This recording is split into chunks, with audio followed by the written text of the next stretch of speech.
Assalamualaikum warahmatullahi wabarakatuh. Perkenalkan, nama saya Raka Sapa Pratama dari program studi Sistem Informasi dengan NIM 0902062343. Di sini saya akan membuat sebuah video presentasi yang mana untuk memenuhi tugas manajemen risiko terkait studi kasus mobile banking. Ini saja yang pertama untuk studi kasus yang saya angkat yakni mobile banking dari seluruh bank yang ada di Indonesia terutama. Adapun identifikasi risiko yang pertama di dalam mobile banking sendiri itu yang pertama ada risiko keamanan, yang kedua ada risiko operasional, yang ketiga risiko hukum, yang keempat risiko reputasi, dan yang terakhir risiko likuiditas. Yang pertama, analisis risiko keamanan. Analisis risiko. Yang pertama risiko keamanan. Keamanan mobile banking sangat krusial untuk melindungi data sensitif seperti data pribadi dan informasi keuangan pengguna. Risiko keamanan utama meliputi komunikasi yang tidak nyaman, yang mana itu bisa disusupi oleh orang-orang yang tidak bertanggung jawab, serta penyimpanan data yang tidak ditambah juga data yang tidak terenkripsi. Autentikasi yang lemah itu akan menjadi celah-celah tersendiri bagi para hacker untuk meretas data pribadi nasabah. Ancaman juga datang dari malware dan phishing yang merugikan pengguna aplikasi. Untuk mitigasi risiko, banyak aplikasi mobile banking menggunakan autentikasi 2 faktor 2FA dengan kode OTP, enkripsi data selama pengiriman, dan pembaruan aplikasi secara berkala untuk menutup celah keamanan. Adapun teknologi tambahan seperti blockchain dan sistem deteksi ancaman juga dapat digunakan untuk meningkatkan keamanan yang kuat dan fitur perlindungan ini meningkatkan kepercayaan pengguna terhadap aplikasi mobile banking. Edukasi dan kesadaran pengguna juga dianggap penting untuk menjaga keamanan transaksi digital.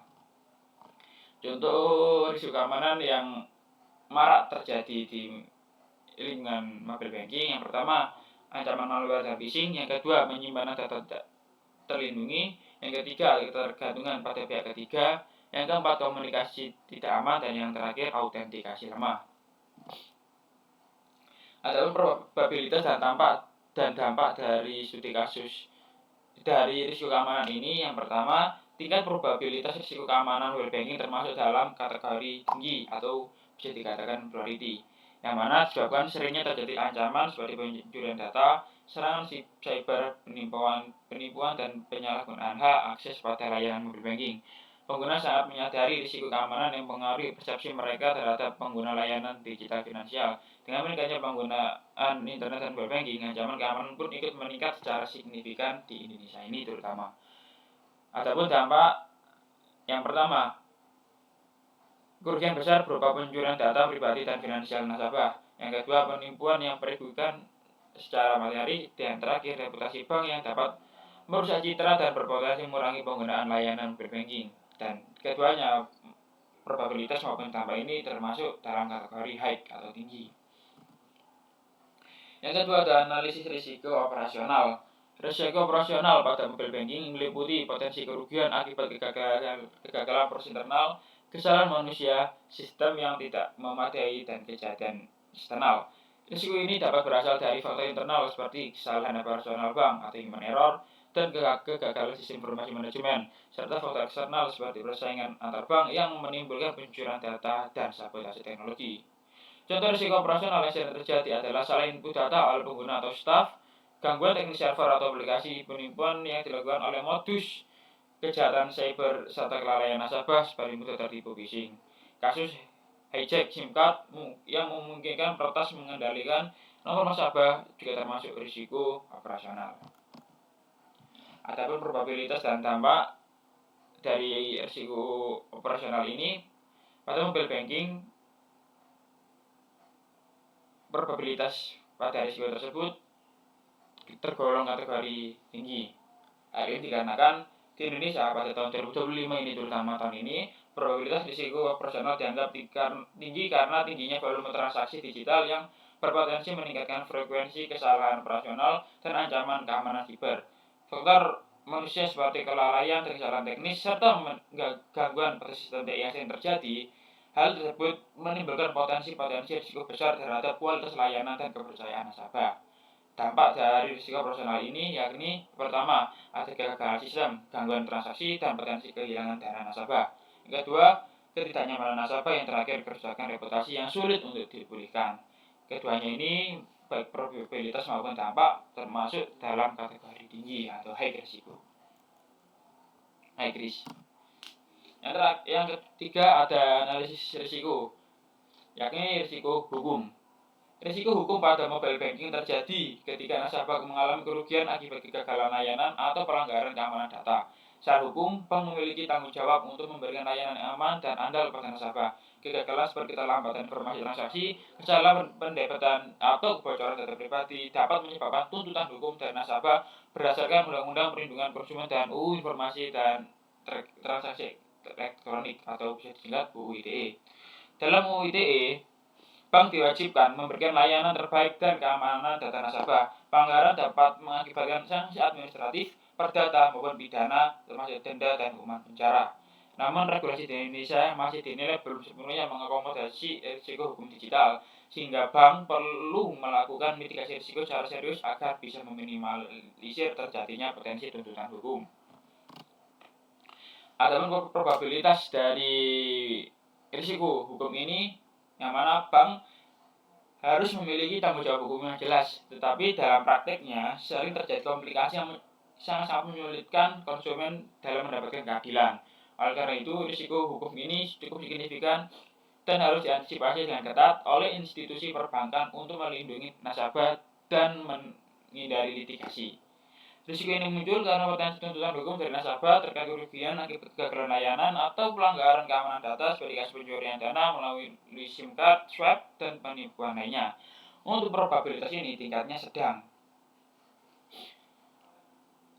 Sekarang kita bergeser ke dampak. Yang pertama, ada kerugian material bagi nasabah akibat kegagalan layanan atau pelanggaran keamanan data. Yang kedua, penurunan citra dan kredibilitas bank. Dan yang terakhir, hilangnya kepercayaan masyarakat terhadap bank.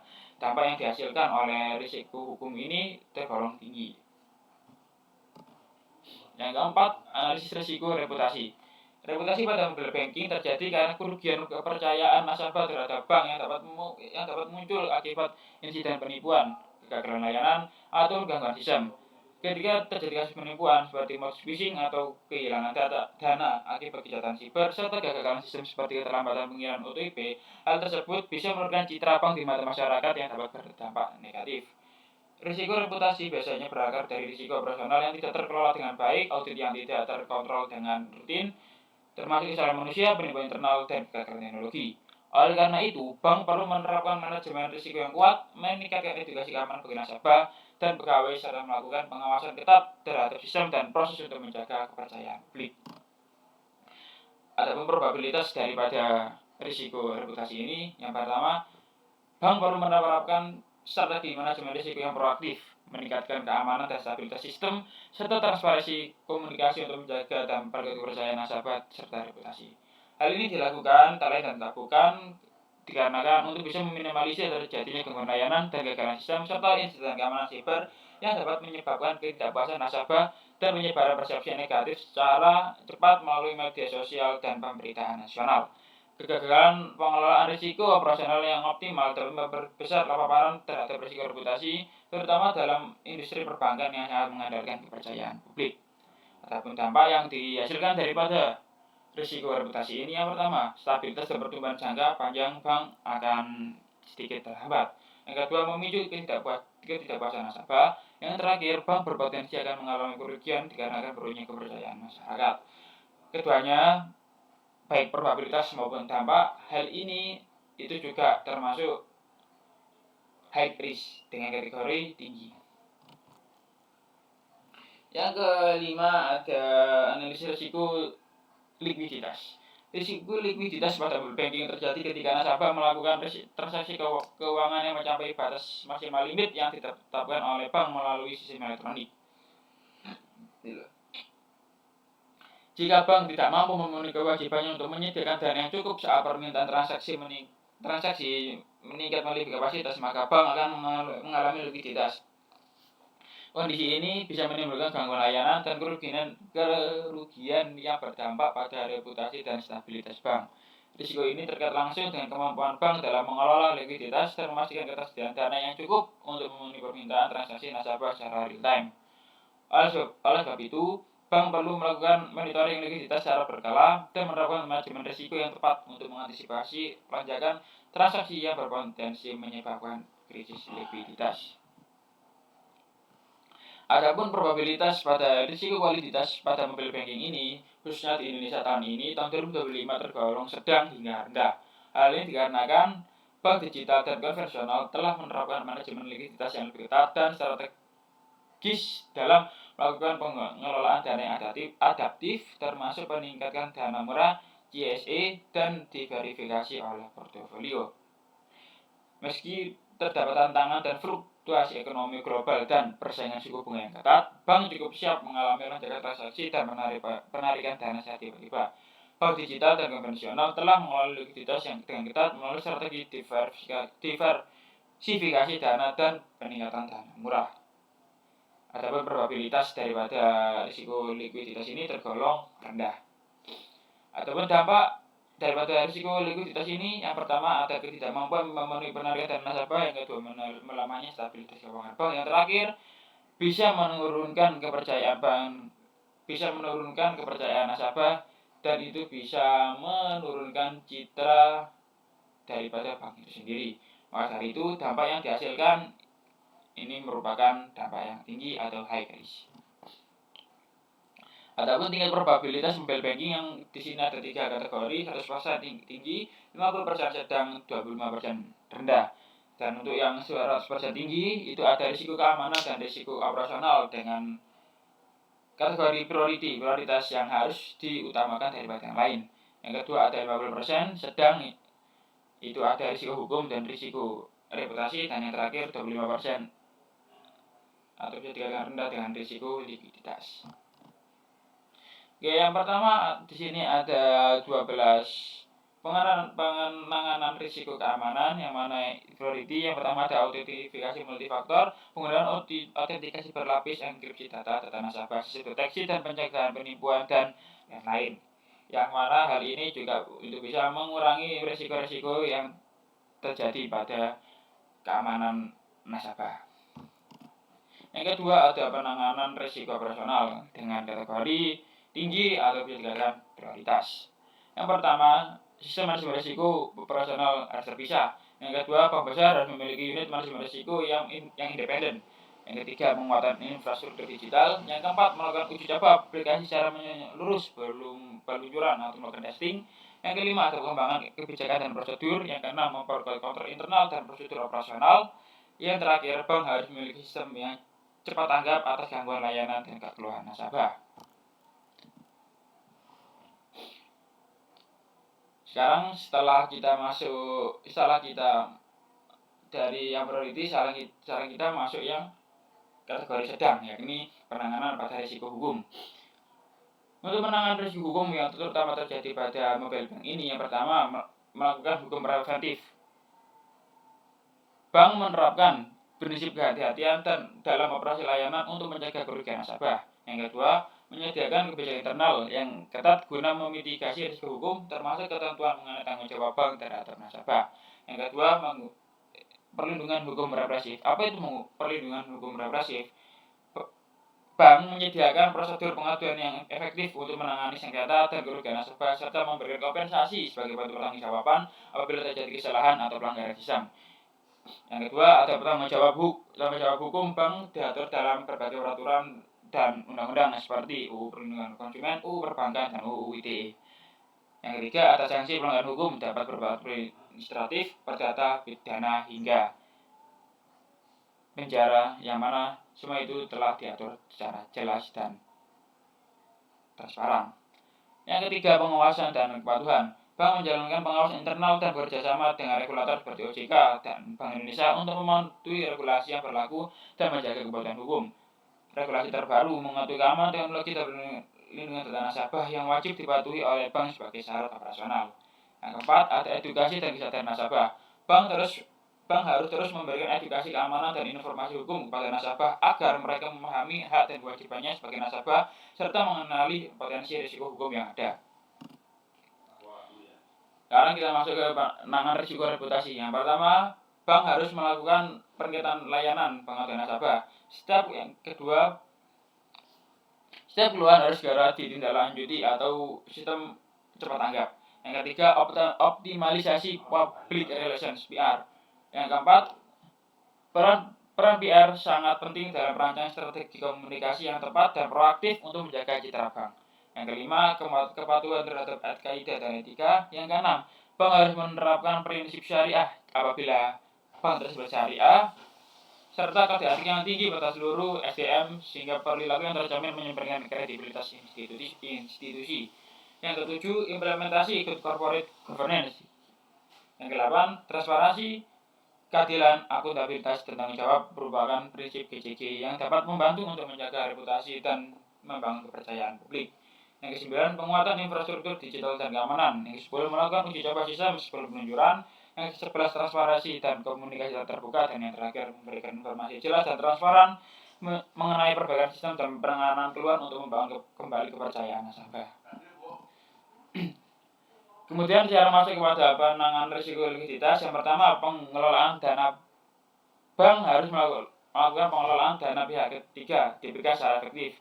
Yang kedua, bank melakukan pengelolaan DPK dengan strategi diversifikasi sumber dana dan peningkatan dana murah JSE untuk menjaga stabilitas pendanaan.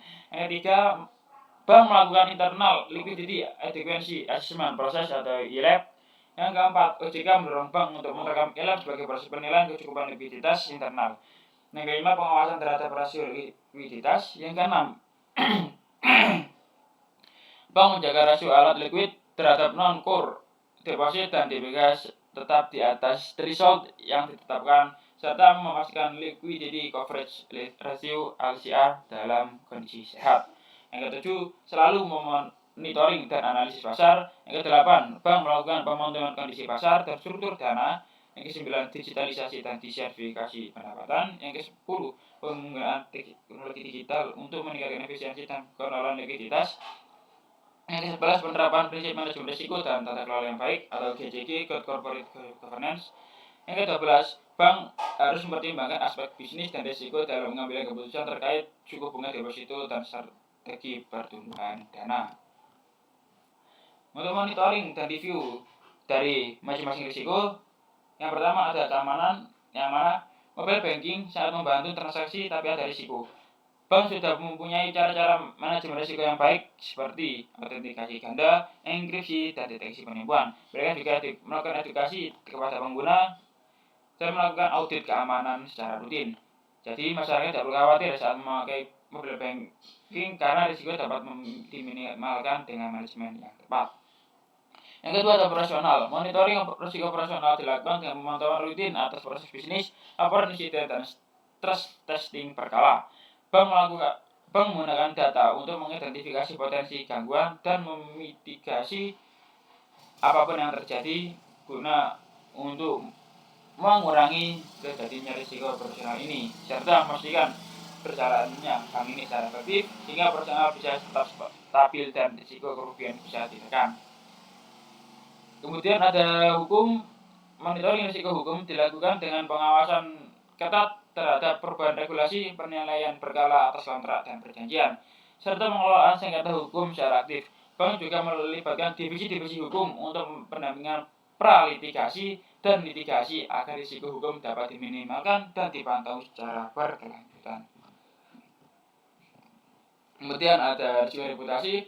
Monitoring risiko reputasi dilakukan dengan mengawasi media, keluhan nasabah, dan opini publik secara rutin. Yang mana hal tersebut bank harus melakukan guna untuk sebagai implementasi dari sistem cepat tanggap itu dalam menanggapi isu-isu negatif agar tidak meluas dan merusak citra. Pelaporan berkala kepada pimpinan digunakan untuk evaluasi dan tindakan mitigasi. Dan terakhir ada risiko likuiditas. Monitoring risiko likuiditas dilakukan dengan pengawasan harian pada arus kas masuk dan keluar, serta memantau risiko likuiditas seperti LCR dan NSFR. Bank harus juga melakukan analisis stres untuk memastikan ketersediaan dana cukup dalam kondisi pasar yang berbeda. Proses ini membantu menjaga likuiditas tetap aman dan mencegah kegagalan pembayaran. Adapun dokumentasi daripada masing-masing risiko. Yang pertama, keamanan. Dokumentasi risiko keamanan terbentuk melalui proses identifikasi dan pencatatan semua potensi ancaman dan kerentanan yang mungkin terjadi pada sistem. Informasi ini dikumpulkan secara sistematis dan disimpan dalam sebuah laporan risiko yang mana mencakup hasil pengukuran, pengendalian, serta tindak lanjut mitigasi. Yang kedua ada operasional. Dokumentasi risiko operasional terbentuk melalui pencatatan sistematis dan identifikasi risiko, penilaian dampak dan frekuensi, serta pengukuran berdasar metode yang sesuai.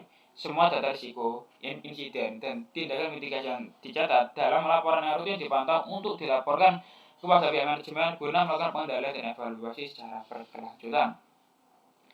Yang ketiga, risiko hukum. Dokumentasi risiko hukum terbentuk dengan mencatat seluruh potensi risiko hukum yang muncul dari aktivitas dan produk bank. Proses ini meliputi identifikasi risiko, pengukuran potensi kerugian, serta pencatatan hasil analisis dan tindakan mitigasi dalam suatu sistem dokumentasi yang resmi.